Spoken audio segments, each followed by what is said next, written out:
Today for our devotional, we are in story 182. That's good news, and it corresponds with 2 Kings chapter 7. We find out that there was a severe famine in the land, and when Syria laid siege to the city of Samaria, resources dwindled and became scarce. The people began to starve.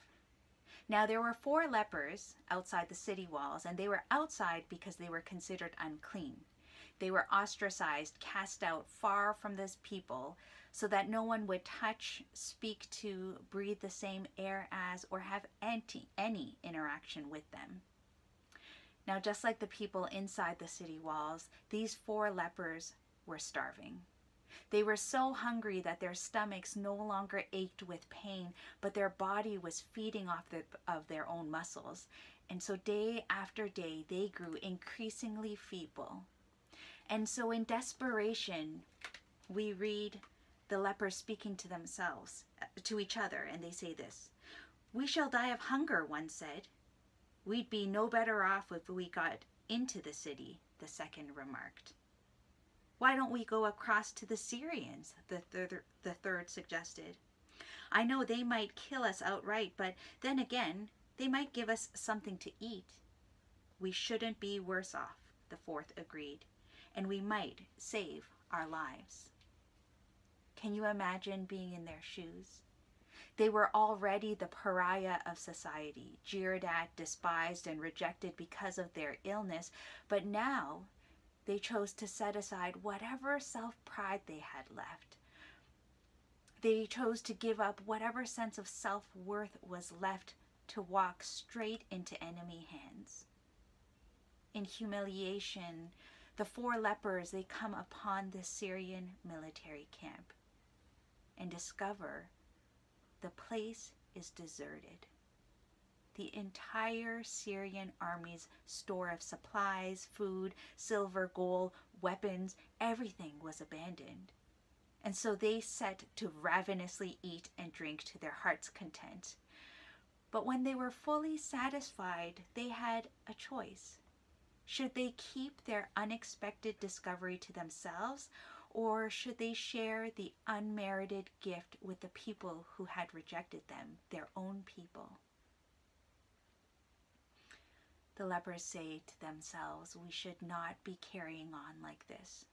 We've got good news for all our people, and we're keeping it to ourselves." Quickly, they decide to hurry back to Samaria and share the good news. We find out God delivers them miraculously, causing the Syrians to hear sounds of a great army approaching. The Syrians flee, leaving behind all of their belongings, and Israel receives an unmerited gift from God. Well, our society feels like we are under siege, like there is a famine, not a famine of food, but a spiritual famine. With the effects of COVID-19 on our lives, people are starving for Jesus. For some of us, we've been starving so long we might not even feel the hunger pains anymore, and we've forgotten what hunger even feels like. We might even think this is how I'm supposed to feel, but our bodies are eating off of our spiritual muscles. Charles Spurgeon said, "Jesus did not come to save us, that we might live unto ourselves. He came to save us from selfishness." God has an abundance of unmerited gifts He wants to share with each of us today. The scripture this morning is calling us to set aside our pride and discover the unmerited gift God has for us today, whether it's in the shape of a song, a prayer, a flower, a perfect putt on the greens of the golf field, the warmth of a hot shower, a look from our dog. Recognize the unmerited gift God has for us today. And once you've found it, enjoy it to your heart's content, and then share the good news with someone who is starving. Maybe when you are going for your walk today, ask God to bring someone across your socially distant path. or ask God to simply bring a name to your mind and reach out to them and tell them, God gave me this gift today.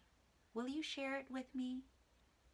Because as the prophet says, how beautiful are the feet of those who bring good news, who proclaim God reigns until he comes again. Amen.